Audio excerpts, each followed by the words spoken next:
Continuando com o nosso módulo de noções de direito civil, vamos falar agora da pessoa jurídica. Já sabemos que a pessoa jurídica representa, na verdade, uma comunhão de pessoas físicas. A pessoa jurídica, de fato, é uma ficção da lei. Ela não tem existência própria. Ela existe em função da manifestação de vontade de um conjunto de pessoas físicas. O Código Civil divide as pessoas jurídicas em duas grandes categorias: pessoas jurídicas de direito público e pessoas jurídicas de direito privado. As pessoas jurídicas de direito público podem ser da administração direta ou da administração indireta. A administração direta, aquelas instituições públicas que fazem parte diretamente da estrutura central do Estado. A administração indireta, instituições que são vinculadas àquela estrutura central, mas que têm um certo grau de autonomia administrativa e orçamentária, mas que também cumprem atribuições de Estado. Vamos ver então quais são essas instituições, quais são essas pessoas jurídicas de direito público. Da administração do direito privado, nós temos as pessoas sem fins lucrativos e com fins lucrativos. As pessoas jurídicas de direito público da administração direta são a União, os estados e os municípios. E os seus órgãos diretamente vinculados, como os ministérios na União, as secretarias de Estado nos estados e as secretarias municipais nos municípios, que na verdade é um desdobramento daquela pessoa jurídica maior que é a União, o Estado e o município. Já as pessoas jurídicas de direito público da administração indireta são as autarquias. Nós já falamos sobre as autarquias. No sistema financeiro, nós temos várias autarquias importantes, como autoridades reguladoras. O Banco Central, a autarquia que fiscaliza e regulamenta as instituições financeiras. A CVM, a autarquia que fiscaliza e regulamenta o mercado de capitais. A SUSEP, a autarquia responsável pelo mercado de seguros, previdência privada aberta e capitalização. A Previc, a autarquia responsável pela previdência privada fechada. Então, todas essas são exemplos de autarquias. As pessoas jurídicas de direito privado podem ser com ou sem fins lucrativos. Pessoas jurídicas sem fins lucrativos são as associações, as fundações. Fundação é aquela pessoa jurídica criada por um poder econômico que doa recursos e patrimônio para aquela fundação. Ela tem que ter um fim de apoio a uma causa social, cultural, esportiva. Fundação existe para isso. E aí nós temos vários exemplos. Fundação Ayrton Senna, Fundação Roberto Marinho, Fundação das Pioneiras Sociais, são fundações estabelecidas por Fundação Bradesco, são estabelecidas por um poder econômico que cria aquela fundação e destina apoio a uma causa social. Associações são qualquer tipo de instituição criada pela vontade das pessoas. As pessoas se associam livremente. O direito brasileiro garante a livre associação. As pessoas jurídicas com fins lucrativos são as sociedades simples e as sociedades empresárias. As sociedades empresárias são aquelas que são criadas por um empresário ou por um grupo de empresários. Diferem das sociedades simples. A sociedade simples é aquela que é criada por sócios que são profissionais liberais. A sociedade simples existe em função do conhecimento especializado conjunto dos seus sócios. Alguns exemplos. Um escritório de advocacia, os sócios são advogados. Um escritório de contabilidade, os sócios são contadores. Um escritório de corretagem de seguros, uma corretora de seguros, os sócios são corretores. E aí fica aquela pergunta, e uma clínica médica? Depende. Se os sócios forem médicos que se reuniram para atender em conjunto, poderá ser uma sociedade simples. Entretanto, se um empresário cria um hospital e emprega médicos como seus assalariados, aí não é uma sociedade simples, é uma sociedade empresária, porque é uma empresa de medicina. Então não é apenas o ramo de atividade que designa se a sociedade é simples ou empresária. É a forma pela qual os sócios se relacionam com a entidade. Na sociedade empresária, os sócios são capitalistas. Na sociedade simples, os sócios são profissionais liberais.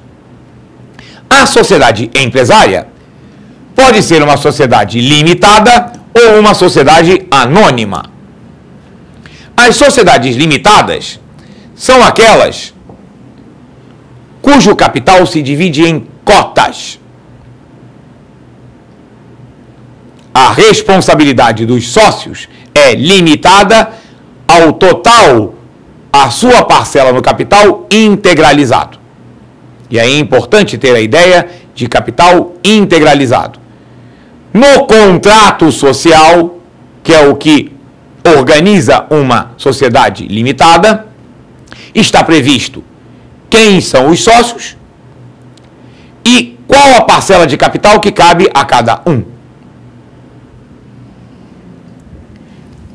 Então vamos distinguir que as sociedades limitadas, que antigamente eram conhecidas como sociedades por cotas de responsabilidade limitada, passaram a ter esse nome de sociedades limitadas a partir de 2002, com o atual Código Civil. Nas sociedades limitadas, se organizam por contrato social,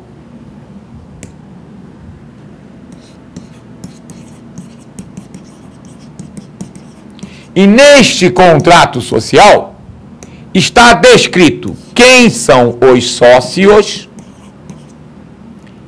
qual a responsabilidade de cada um desses sócios e qual o capital, a parcela do capital que cada sócio está trazendo para a sociedade.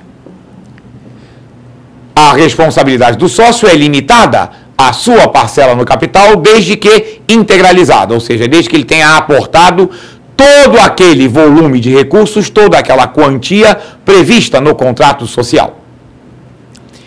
Uma alteração na composição da sociedade, ou na sua sede, ou no seu objeto, exige uma alteração de contrato social.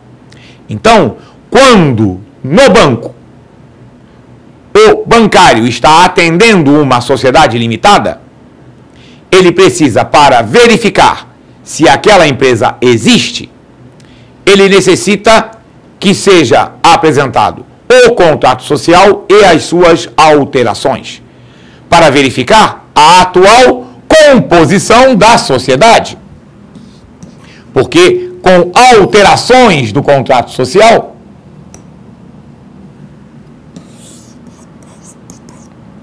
podem ter saído sócios fundadores, entrado outros.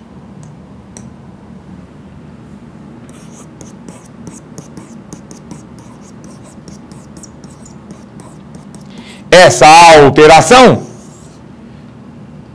vai, inclusive, alterar também a responsabilidade dos sócios. E aí um aspecto importante do atual Código Civil, que é uma novidade em relação à legislação anterior. Na legislação anterior, a gestão de uma sociedade limitada era obrigatoriamente dos sócios.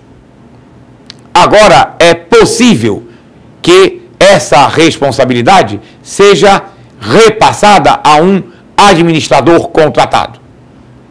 O atual Código Civil prevê que a gestão dos negócios poderá ser pelo sócio-gerente, pelos sócios-gerentes, se mais de um tiver essa responsabilidade prevista no contrato social,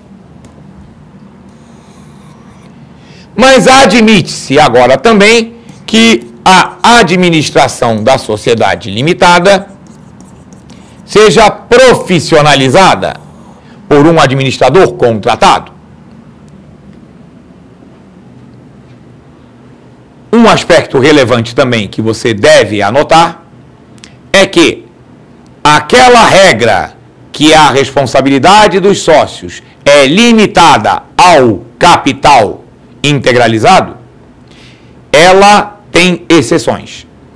Se houver fraude ou se houver excesso de poderes, ou seja, se a gestão daquele sócio ultrapassar o mandato, as atribuições previstas no próprio contrato social, neste caso, a responsabilidade sobre danos a terceiros será ilimitada.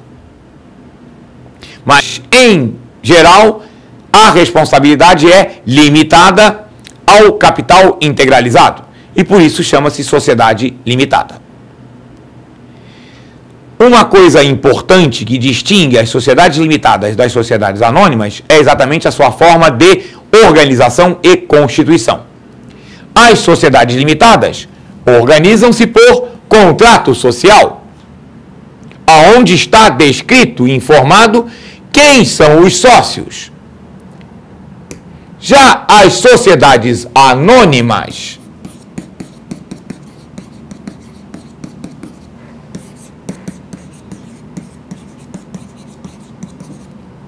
organizam-se por meio de estatuto. E no estatuto de uma sociedade anônima não diz quem são os sócios.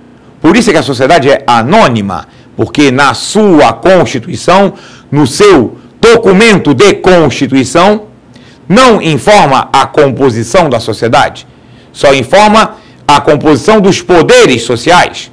No Estatuto vai estar previsto que existe uma diretoria,